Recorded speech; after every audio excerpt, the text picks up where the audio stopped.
Hello and welcome to Real Chat with Kat, the podcast dedicated to igniting your entrepreneurial spirit and empowering you to conquer new horizons. In this podcast, we chat with inspiring entrepreneurs on their journey to success through some amazingly insightful and expansive conversations. These episodes thrive on thought-provoking chats where our guests fearlessly explore their path to success, sharing their experiences, failures, and triumphs. No topic is off limits as we deep dive into the talked about and not so talked about pieces it takes to build a business, overcome limiting beliefs, deal with personal struggles, and everything in between that shapes our lives and our businesses. I'm your host, Kat Polsinelli, creator and founder at The Lotus Effect, where we believe that success is not just about strategies and tactics, it's about cultivating a powerful mindset and creating customized business operations that align with you and your true purpose. Whether it's mastering time management, improving productivity, enhancing leadership skills, or simply fostering a growth-oriented mindset, we'll provide you with the tools and strategies to flourish in both your business and personal life.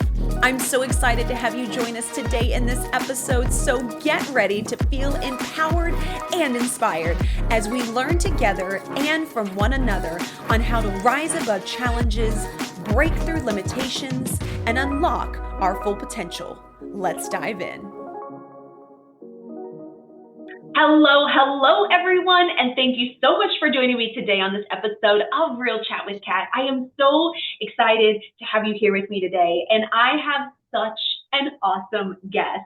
Diana is just, I feel like the conversation, I know we went over our time, but I feel like the conversation was just like so in depth, and I'm so excited to share not only your knowledge, but like your perspective with the audience today. So thank you so much for being a part of the podcast. Thanks for having me, Kat. I'm so excited. Yes, I'm so excited to dive in. All right, so please, Diana, do us a favor and tell everybody, who you are and what it is you do and like how you got to where you're at. Because I love this burn through catalyst speaker. Like this, I just love the name of your stuff as well. Yeah, so I spent 20 plus years pushing through the pressures of Wall Street, Michelin Star kitchen, honestly kind of convinced that stress was the price of ambition and that, it was a cost of success. But autoimmune disease, an unexpected divorce, and a lot of other things that happened, the extreme burnout really caused me to wonder, like, is everything that I believe about success wrong? And so now I believe in really helping people not just overcome burnout, but to figure out how it is that they can burn through.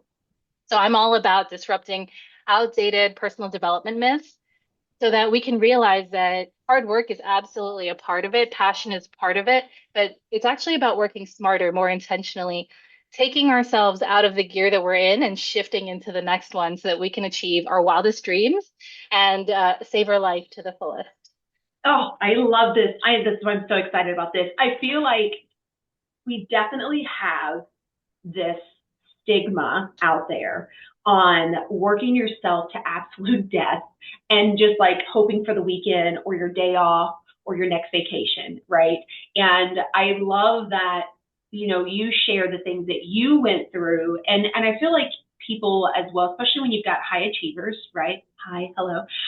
When we have people like us, it's really easy for us to also get like so caught up in doing better, that we don't even realize that burnout is even a thing. I know that even when I was in the corporate space, like burnout wasn't a term that I even understood or made sense to me. So if you were to speak to people in that arena, right, that are in that job, that are those high achievers, that are always pushing and stuff, if you were to speak to them and explain what burnout is, because I don't think that's a common term, it's definitely becoming more common, but I don't think that's a common term in the workspace. How would you explain that to someone for them to be like, I don't even know if this resonates with me. I don't even know if this is who I am. If you're a high achiever, I would probably say that you've experienced it and you've probably denied it. So like what I find a lot about high achievers is like somebody might identify the burnout in you, And you might be like, no, no, no, I'm fine. I got this. I can keep going. So I say that because that's kind of like maybe a little bit of a different way to look at burnout, right? You're like, no, no, no, I'm fine. I can get through this. And you can. Let me tell you, you can get through it. You can push through it. You can like, just take a breather and keep going. You can absolutely do that. But what I talk about is how, yes, you can do that. But if you're going to do that, be intentional about that because sometimes the things that you're giving up your well-being for or that you're pushing through for are not worth it. And so, yes, push through. Those are great skills that we've learned as high achievers, and through the personal development space. Like you said, I think there's a lot about personal development that's really good, but that can actually be toxic if we're overusing it. It's just like, so I used to be a chef, right? It's like any ingredient. Like salt is something that amplifies flavor, for example, but too much of it ruins food, right? And so the same thing can be said about working hard. The same thing can be said about pushing through, never giving up. If we're overusing these skills, we can actually destroy, our health, our relationships, the reasons that we ultimately wanted to build the successful business or the successful career or any of those things. We can actually be destroying all of that. I've seen many people who, myself included, like I had a really successful career as a chef, and I took it too far. I pushed through too many times. I never gave up a little too hard to the point that I ended up losing everything. So the reason that I talk about burnout is, yes, it's a hot term, right? Like a lot of people will like, just be tired and identify it as burnout. And like us high achievers, we're like, "Psh, whatever. Like, what do you mean? Like I'm carrying like 300 pounds and you're carrying 30 pounds and you're complaining, like kind of thing. And I say that because like pushing through that is part of why we got to the point where we can carry 300 pounds and make it look easy.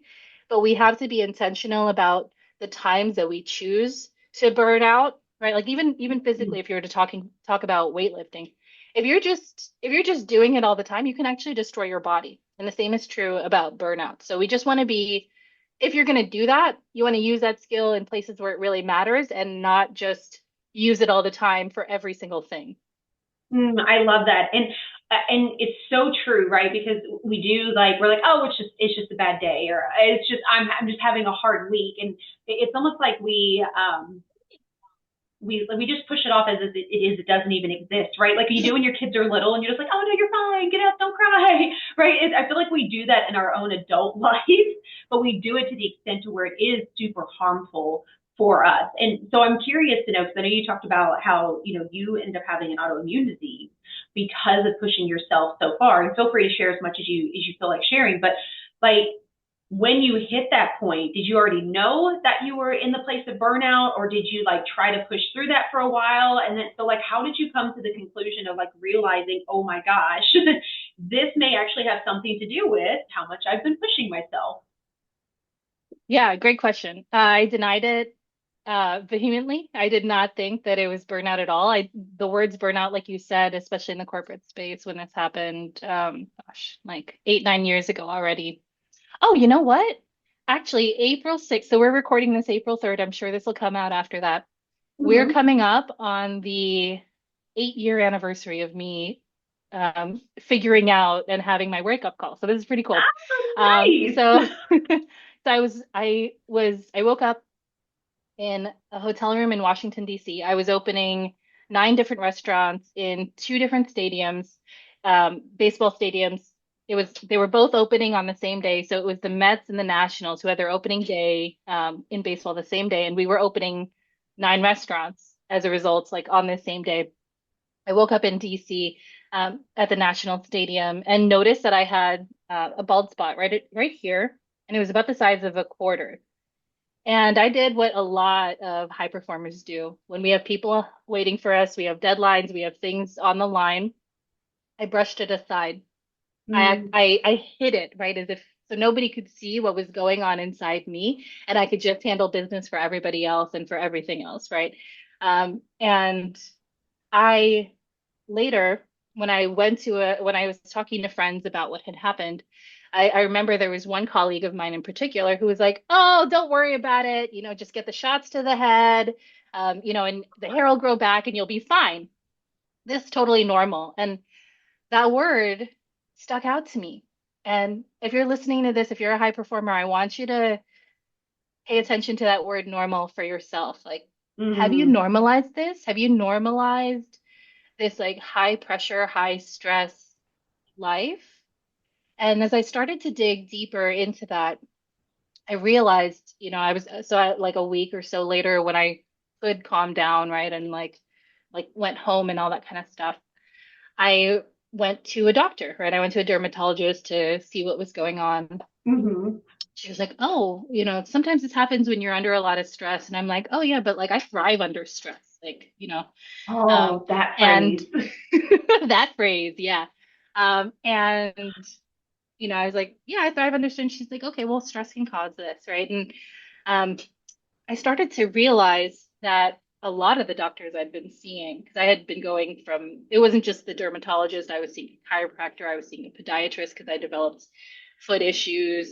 Um, I was seeing a specialist for my hand because I developed some like chronic pain there. I started to realize that a lot of them had actually asked me that question, so pay attention to if you're going to a lot of doctors' offices, you know, are they saying like, yeah, like, sometimes stress can worsen that, or sometimes stress can cause the back pain or those things. And they may even point out, or you may notice for yourself, like, actually, these illnesses or these things that happen, these really inconvenient things, seem to happen when something is going on in my life. There's like something big that's going on. Like I was opening these 9 restaurants, right? Or I remember right around the time I was getting a promotion, I developed bone spurs in my feet, or the back pain had been an Mm. issue from like another time I'd gotten a promotion, right? So just notice that there was that actually another time where the back pain flared up and it was related to my cousin's wedding, right? So a lot of times when there are these high pressure events in our life, we may notice that some of these issues start to pop up for us. And that was really like a profound experience for me because I did start to see like nobody had the term burnout yet, right? And I think if I heard it, I probably would have dismissed it. Like when Mm-hmm. I work my client avatar and they're like, "Oh yeah, we're going to talk about like I do talk about burnout." But I always say my client avatar does not relate to burnout. We don't care about burnout. We don't think it's a thing. We glorify it.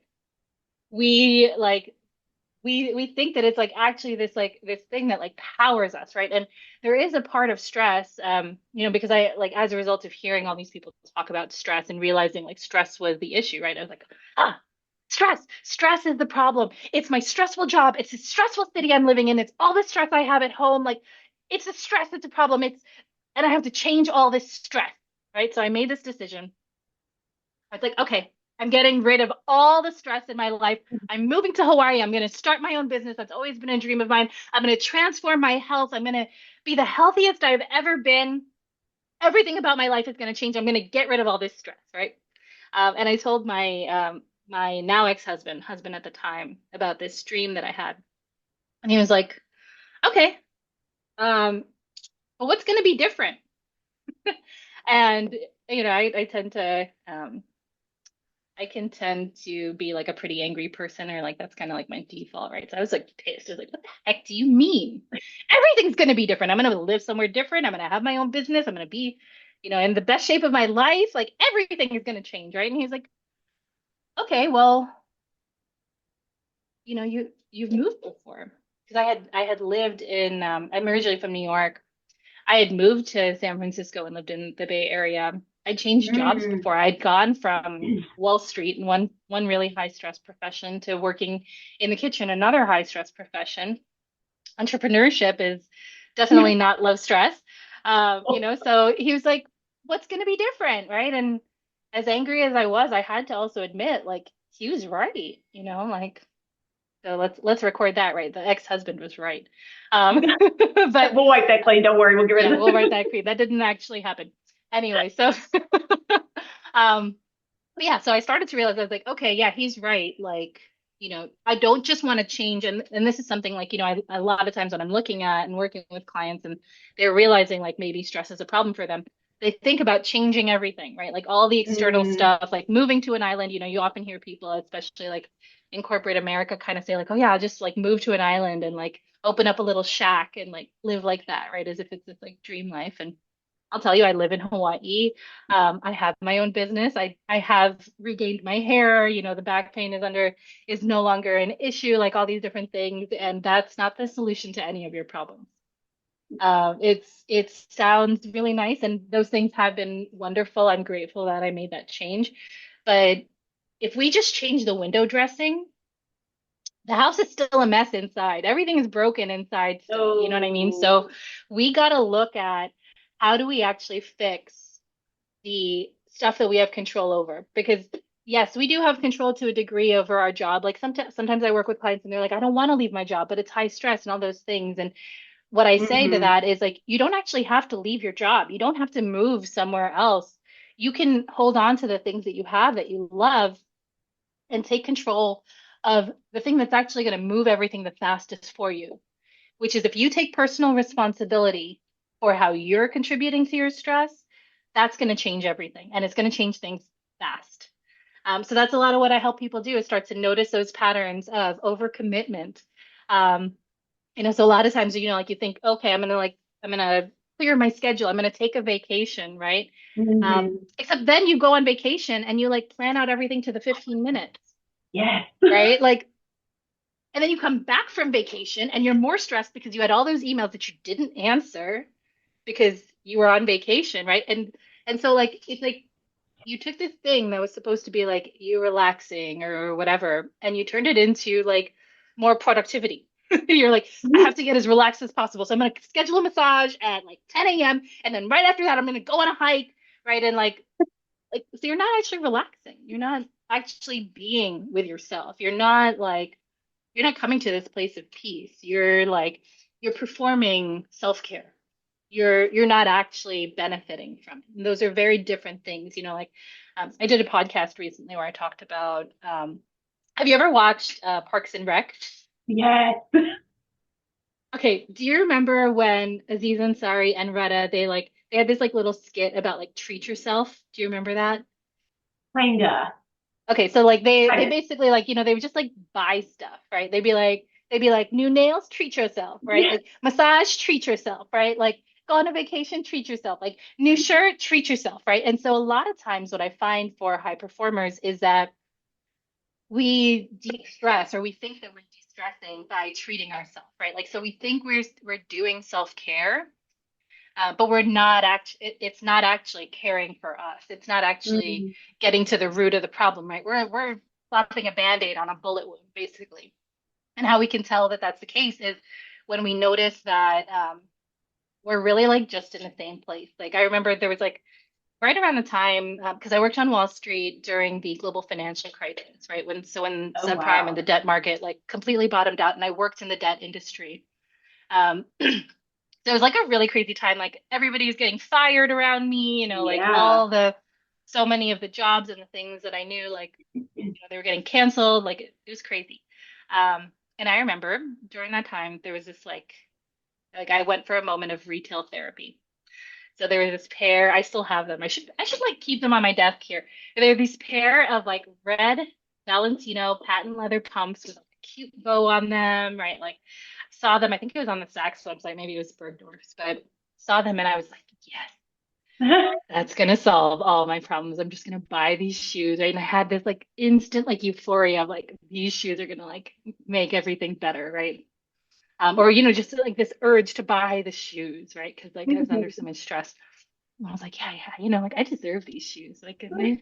And then like they were the most expensive shoes I'd ever seen at the time, right? So this was like back in the 2009-ish, right? And they were like $800 shoes. That was the most I'd ever spent on shoes up until then. And I was like, so like that made like the stakes even higher, right? It was like, oh yeah, I'm gonna like buy these shoes and like, like so here I am like having all these like euphoric feelings about these shoes, right? As soon as I hit buy, right, and they're shipping to my house or whatever, Oh no. the feeling's gone. Yeah.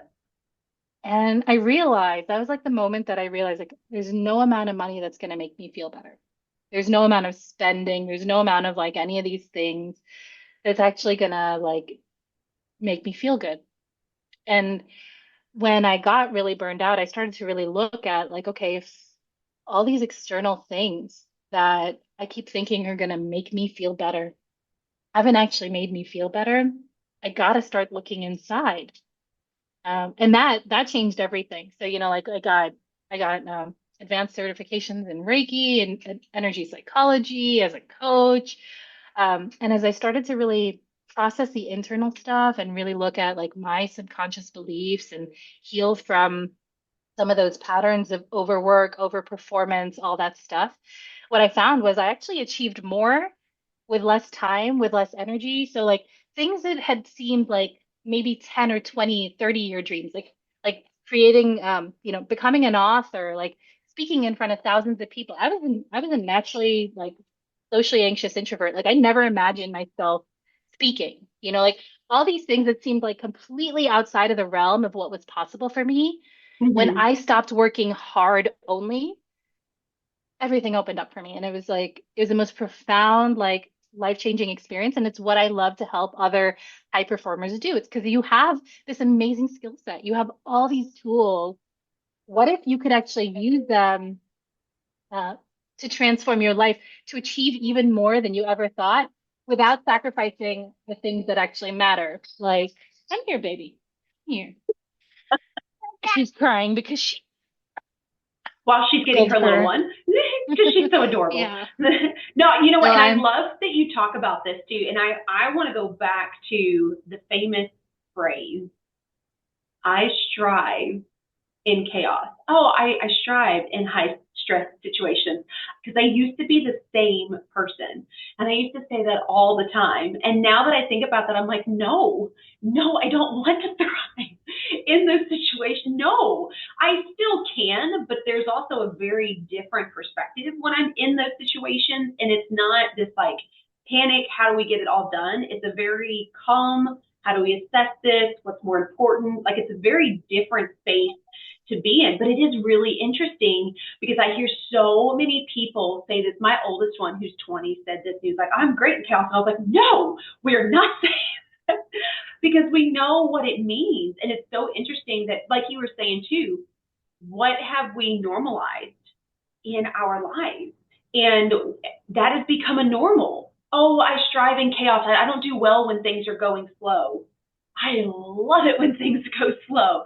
You also have time to think. And then, like you said as well, you get the chance to be able to assess everything that is around you and then choose which one of your skills that you want to be able to utilize. And then you don't have to have 50, 60, 70 hours a week to be able to get the things done that you want to be able to do. And you're right. Like when I let go of that kind of control of I can do it all and I can do all the things right now and it's okay if I'm super busy. When I let go of that and started making space, that's when I feel like you said, the doors like the doors like opened up. Like it was weird. Like things started happening. People started introducing here and it was like, wait a minute, this well, I can just have a conversation and like you make the introduction and like it works this easy. I think that and right another one of those norms that we've been taught is we have to work hard and nothing comes easy. And I am here to call BS on that one. So hard because we've seen it and we've been able to see both sides of it. When it comes to understanding how we want to live our life, which is very different when we get to choose that. Like you said, even if you're staying in your corporate situation, it's choosing how you want to live your day to day. How do you want to make space for you? Like those types of things. And then moving into the other one. And instead of what we tend to do right now is we don't really have a choice. We feel like we don't have a choice. So we're like, no, I have to do this. No, I have to do that. No, I have to move into this. And it just becomes this have to, have to, have to, like you said when you were working at the restaurant, where we do for everybody else, and then we forget what we need to do for ourselves, which is a huge difference. Huge difference. And it's also a huge energy shift as well when you're thinking about that. And I love that you can also hear it in your voice when you talk about this, right? When you talk about, when you were on Wall Street and when you were doing the restaurants, like you can hear that it was stressful. Yet when you're talking about things now, you can hear the energy shift. You can hear the calmness that comes through from that. Yeah. Yeah, let's talk about thriving and striving under stress, right? Because I think that that is one of the the things that if you take nothing else away from this, like consider unpacking that for yourself, right? Because there are also people who say things that I don't mean this lightly, but like there are people who say like I thrive under, like when I have a drink, right? Or like under alcohol, like and I Mm-hmm. say that because I really believe that when you have that attitude of I thrive under stress, there may be a little bit of a stress addiction there, right? Ooh. So you were kind of like saying you were like, yeah, like I just don't do as well, like you've heard people say, like when my calendar isn't packed or those sort of things, right? Like, Yeah. so what do? We overpack our calendar, right? We create this situation for ourselves. And there are two different kinds of stress, right? So in my exploration and understanding of stress, there's eustress and there's distress, right? And eustress is a temporary feeling. It's like when we're under, like when we're in a fight or flight survival situation, right, which is what triggers our stress experience. Um, we need all of our attention focused so that we can survive in the short term. So this can Mm-hmm. mean heightened performance in some ways, right? Like our muscles, excuse me, our muscles are tighter. We can move a little bit faster. There's certain things that focus, right, and become really powerful so we can avoid this immediate physical threat that's perceived. Mm-hmm. But in order for us to have that experience, there are long-term functions in our body that shut down. Now, logically, that makes sense, right? Because if we're not going to survive the short term, who cares if we can digest? Who cares if our immune system works? Like, I don't even know if I'm going to survive this minute, Yeah. right? So it makes sense for our body to pull resources from other places in order to make sure that we have the resources we need to survive in that moment. But the problem with that long term, when we thrive under stress, when we have that experience, is that we've shut down our digestive system long term. We've shut down our digestive system, our immune system, our cardiovascular system is overworked, our muscular system is overworked, right? So we see all these other issues. Like I mentioned, like I realized I was responsible. It wasn't just the event, it wasn't just the promotion that led to the back pain. It Mm-hmm. was me letting my body shut down, right? It was me overworking my back, right? Like because I was always thriving under stress. So that's why I was saying, like, yes, you have those moments, allow them to be, but be intentional about when you're going to do that because if you're doing it all the time, like you're going to break the machine. And I think of it like when I help people understand like and break down that thrive under stress, I think of it two different ways. So the first is I think of it like when I would teach people how to make pizza. So like I said, I used to work as a chef, right? So whenever I teach people to make pizza, one of the biggest mistakes I see is them overload their toppings. So Kat, if I told you I could Mm. like, to um, that we were going to make a pizza. You could put anything on it. What would you put on your pizza? Oh my goodness, what would I put on my pizza? Okay, there's all kinds of things that I like to put on my pizza. I like bacon and I like extra cheese. Um, and I like pineapple. Yeah, I'm that weird person. And I like banana peppers. there's actually yeah, there's quite a few. Oh, yeah, yeah. My pizza usually is pretty overloaded when I get my pizza. Yeah, so that's one of the most common issues I see is people will overload their pizza, right? And what happens when you overload your pizza just structurally, right? Like when you stick it in the oven. Okay, Mm-hmm. so there's so much on top that the dough literally can't support it. So you're in this hot oven, either either the toppings are going to end up undercooked Mm-hmm. because there's so much on top. Mm-hmm. Or if the toppings are going to cook through, what'll happen is the bottom's going to get burnt. So there are two experiences that happen when you overload your pizza. You're either going to end up, if you're going to cook the toppings properly, the bottom's going to end up burnt, or if the bottom's going to get cooked properly, the top is going to end up not cooked, and it's going to end up being like raw and ripped apart. Those are the two things that happen to us too when we overload our mental plates and our work plate is we either end up raw and ripped apart, right, where things are falling through the cracks or falling through the holes, or we're Yeah. burnt and bitter. Oh, I love this. This is like the best analogy. I am so using this all over the place because pizza is like one of my favorite dishes as well. So Me too. I named my daughter after a pizza topping. Obviously, I love pizza too. that's the best, Diana. I love that. But you know what though? Like visually when you think about that, especially if you really like pizza, like I do, I think about when I've got pizzas before and the bottom is slightly burnt or like my toppings at the top, like some of them are kind of like lukewarm. And I'm like, this was in an oven. Like this should be hot. And like that makes so much sense when you think about that. Okay, everybody, I need you to think about what you put on your pizza. Does your pizza toppings get burnt? Or are they squishy or did your bottom get burnt? Like that is everybody's challenge moving forward on this podcast. Is I need to And go check so your but pizza. if you want all the toppings, right? Because I don't know about you, but as a high achiever, like in life, I want all the toppings. I Yes. want a thriving relationship with my daughter. I want a thriving business. I want it all. And I'm unapologetic about it. Right. So a lot of times high achievers, when they're looking at burnout and stress, they're talking to a coach and they're like, step back and all the things, right? Like you got to find things that you step back from. Me, I believe in have all the things you want, get them all. But in order to do that, right, then we're talking about a deep dish pizza.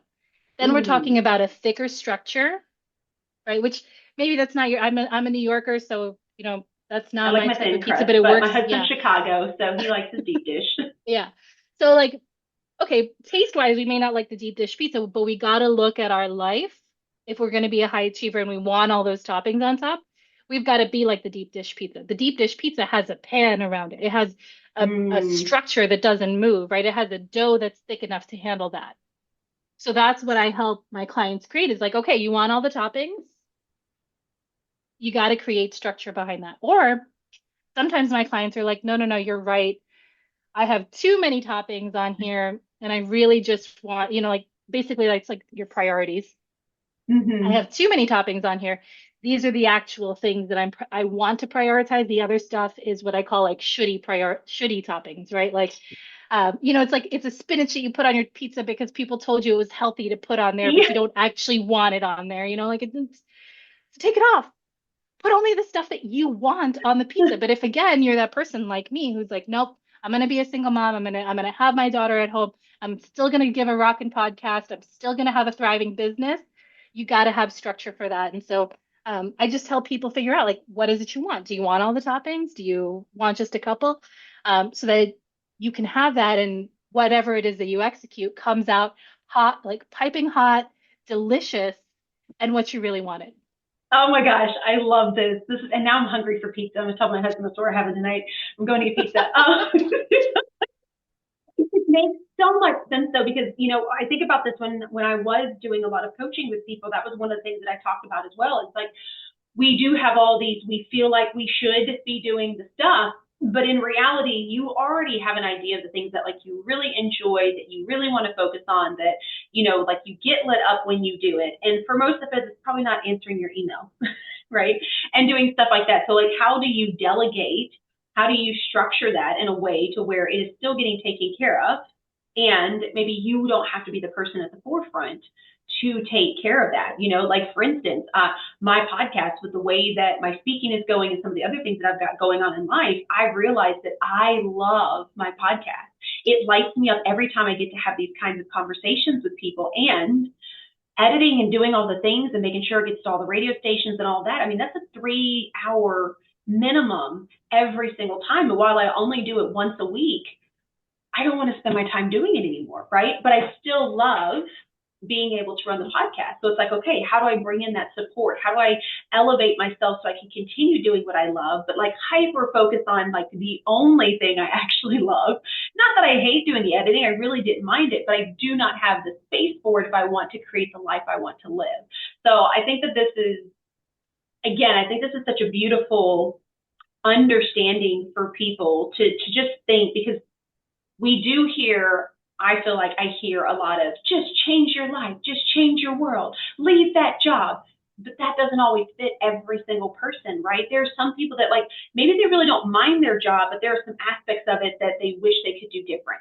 Or maybe they are a people pleaser and they just need to learn how to put boundaries in place, right? Like things like that that help you create that you want what you want to do. Like you said, being an entrepreneur is not a stress-free environment. And it's not for everyone. It's just not. And depending on the season that you are in your life, it may be something that you want to do, but right now maybe you need the stability, right? You need something that's a little bit more structured so that you can build a little bit more on this end. And that's the best part about it is even though people try to normalize what our lives are supposed to look like, we have the ability to create the life however we choose to in whatever season we're in at that moment. And it doesn't have to always remain that way. We always have the ability to change it. And that's something that I had to remind myself of as well. You know, when I was really doing more coaching than anything, but I knew I wanted to speak, I was like, oh my God, but if I change it, then people are going to ask me, well, I'm changing it again. And what are they going to think if I do this? And it was like, screw that. Like, who cares? Right? I still get to talk about my passion. I can still talk about a little bit of this. It's just for whatever reason in my life, this is where I want to be, which is different from where I was at a couple of years ago. And that's really hard for us, especially as high achievers, right? Because we want to be good at what we do. So if we're changing all the time, that's super stressful as well. And while we love learning new things, we also enjoy that structure. And so it's easier to just be like, well, then I'll just stay doing this. When in reality, you're like, I actually know I don't want to do this anymore. And you keep forcing yourself through, kind of like trying to put the square peg in the round hole. And you keep forcing it and you're wondering why it's not working, but you're like, it's got to work. No, no. I love what you said about that because it's true. Our tastes can also evolve, right? Like I'm sure that there are things that you liked on your pizza when you were 4 or 5 years old that you don't really like on your pizza now. But there might be some toppings that like you found in that time and you're like, yes, these are like Yes, the ones I want forever. You know what I mean? yes, yeah, And yeah, and like you get to have that balance and you get like I like to say every day there is another pizza, right? Like you can really decide like, okay, this is going to be my focus right now, and I can have a different thing tomorrow, right? Because the other thing too is um when I look at it from a chef perspective, like having the same thing all the time, there can be a little palate fatigue, right? Like you actually stop tasting food because it yeah. just tastes the same all the time when you have the same thing all the time. So like sometimes you got to change it up. You got to create that space for you to say like, okay, this was delicious to me yesterday, and it's okay that this is the like direction of deliciousness that I'm going forward. Oh, I love this. I am such a foodie, so I just love that we can go because I am so that person. And my husband thinks it's so funny because even when I'm off on a side quest, people just go with me. When we are making food and stuff like that, like I may be in the mood for it that moment, but like the next day we'll have leftovers and he'll be eating leftovers and he's like, do you want? I'm like, and no. And he's like, but we have leftovers. I'm like, yeah, I don't want that. Which is funny because I used to be that person. Like I would eat the same thing over and over again until it was gone and then whatever. And now I find myself like not wanting to do that. Not that I don't finish my food, everybody. And don't worry, I have teenagers. They finish it for me, I promise. But it's funny when you think about that, the way that it comes to the way that you run your life as well, this decision fatigue, this stuck in the sameness, and you get to the point where you're like, I just can't anymore. Like I can't. And again, I think that comes back to what you were saying in the beginning is, we don't have to force it. We don't have to normalize it. We don't have to believe in what everybody else has told us we should believe just because they've heard that for generation upon generation. So when we're talking about burnout, because I want to make sure you get a couple of extra things to tell people as well. Let's say that somebody is listening to this and they're like, you know what, I feel like I may be on that cusp. Or maybe I'm starting to recognize that pain or whatever that I'm having, maybe that is actually coming from something else. What are the first things that you would suggest that somebody would do just to get them started, to start like really understanding where they want to take their journey? Yeah. Well, as high achievers, we like to learn, we like to analyze and like have that. And I say this right because this is me, right? I've lived that life. Like when I was on my journey I wasn't quite ready for somebody to talk to because again, the other part of our journey is a lot of times we tend to be hyper independent. Um, Mm. and we don't necessarily want to ask for help, but we do want the information. So we'll go research, we'll go looking, right? Like, so if you have 30 minutes, I have a free chronic stress masterclass where I talk about like a lot of those patterns. I look at and identify some of um, those addictions that we have, right? Um, those tools that helps us get here, but as we're applying them to get here, like quite aren't quite making it. So that could be a resource. But if you're also open, I mean, there's also I do free consultations, so you can check that out. We can have more of a conversation. But usually what I find is like people want information first. My ideal client wants like to know all the things and then be like, okay, then it leads them to that place where they're like, okay, like I've been like this for 30 years. I've been like this for 40 years. Like I don't know another way. And yes, you can try to figure Hmm. out how to do it on your own, but like, I mean, how long has that been going and how's that working out for you? You know what I mean? So Right. when you get to a place where you're like, okay, like I at least want to talk to somebody about um, how it could look and like get a little bit of support, like a consultation call could be great. Hmm. Yeah, and you can find that on my website, so www.saveyourlifewithdiana.com. You can find it on my Facebook, Instagram, TikTok at Diana Bejasa Speaks. And my website, right? Like I do want to mention this because it's Save Your Life with Diana. That's SAVOR lifewithdiana.com. Um, I believe, like whatever ingredients you have in life, we talked about the pizza, right? In terms of like you want to be intentional about the toppings that you're putting on there. And if you want a lot of toppings on there, you need some support. Hmm. Um, but the other thing about that is, like sometimes we have these ingredients in life that can seem really bitter or that we're salty about or that seem sour. And a lot of people, we want to take these ingredients that we have in life that seem like they're not that good, like they're almost rotten, and hide them in the back of the fridge or like throw them out or that kind of thing. I grew up in an Asian household. We don't throw many things away. Like we look for repurposing. And what I found in my own journey is like this opportunity to transform that. Because as a chef, right, like we don't run away from bitterness. We don't run away from sour. We actually use it to amplify flavor. So I believe when we have these trauma, these challenges, I'm a 9/11 survivor. I'm a single mom. There's a lot to be salty and bitter about there, let me tell you. But I don't let that bitterness or that saltiness overpower the dish that is my life. I use them in ways that ultimately amplify the flavor that make the sweet moments taste more sweet, right? Like there's a reason that chocolate is so delicious and it's bittersweet, not just cloyingly sweet, right? Like Yeah. that's something that I think is just really important. And like going along that line too, when you look at like some of the most delicious ingredients, cheese, chocolate, coffee, charcuterie, like a lot of Yeah. these are things that basically went through a rotting process, right? So like they went through something that where they were decomposing, right? Something was breaking down, just like something might be breaking down in your life right now. And instead of just letting it destroy things, people figured out that there was a way to actually harness this natural process that was already happening to create transcendent flavors like cheese like versus the taste of milk.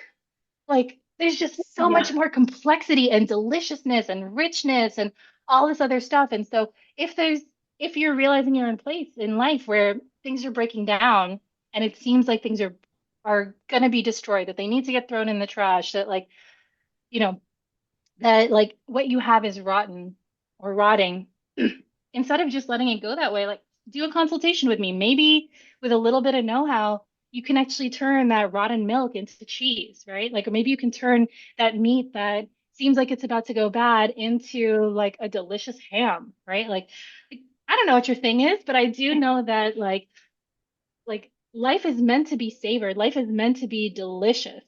And Hmm. with that idea of deliciousness, every single one of us thinks something different is good. right? Like what Kat loves, what I love, what my daughter loves, what your teenagers love. Like we all have our own palette. And there's no one person who tells us like what the right thing is. That like Kat, you should love spinach. You know what I mean? Like Kat, you should love kale salads, right? Like I do. But you know what I'm saying? Like everybody's allowed to have their own thing that they love. And I believe that our mission here on earth is to embrace that uniqueness, that thing that makes you you, the talents that you have, to bring them to the forefront in a way that allows you to savor life, to like I want my daughter here with me, right? Like I want her to see me speaking. I want her to see these different things. I want her to know that I, as a single mom, overcame things. And like it's important to me to set that example, so I keep her around for the things that I do. But maybe that's not your taste, you know what I mean? And so all of us get to have our own experience of what's delicious. And I just love to help people figure out, okay, like with the ingredients that you have in life, how are we going to transform this thing that seems bitter into something that's just out of this world? I love this. Oh, Diana, thank you so much. We'll make sure we have all of your information in the show notes. It'll be super easy for you guys to find her, follow her, get in a consultation with her if it's something you're interested in. I love the analogy. I love just the whole breakdown. I'm also a foodie as well. So, but it really is. And what's so funny is when you think about it, and I love that you said this. I want people to hear this and remember this. We have the ability to choose what foods we like and don't like all the time. So why do we not feel like we have the ability to choose the way that we run our life the same way?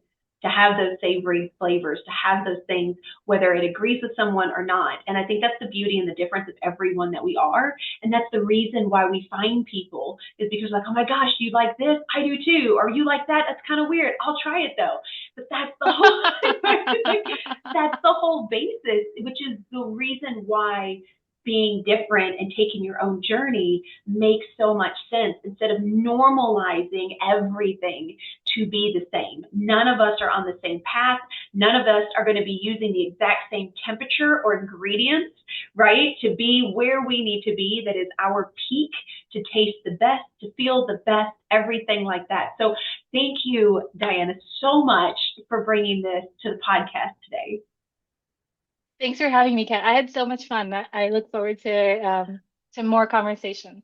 Yes, to everybody else. I hope you really got some really awesome nuggets out of this. Nuggets. Go get you some food now, because I know you're probably starving, because now I'm hungry and I want like all the things in my house.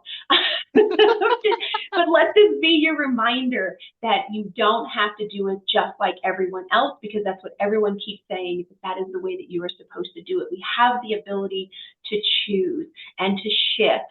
So until next time, do one thing positive for someone each and every day, and see the difference that it makes in your life. Catch you later.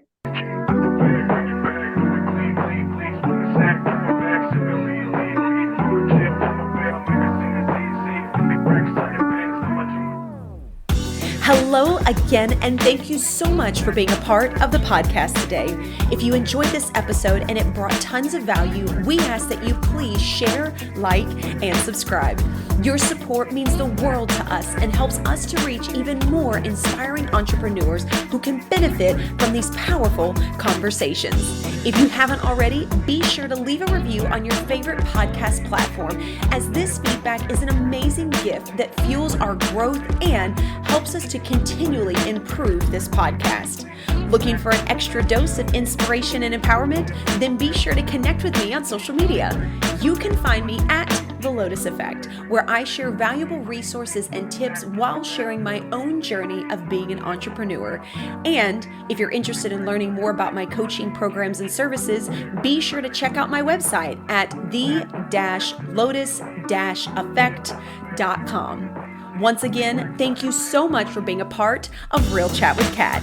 Your presence and support makes all the difference. Remember, whether you find yourself in the depths of the mud or on the path of growth, we all have a unique journey. And just like the lotus, some of us start in the dirtiest of mud Yet, as we rise and grow, we blossom into something beautiful, unique, and truly one of a kind. To all of my visionaries out there, keep rising and growing as you create your own Lotus effect.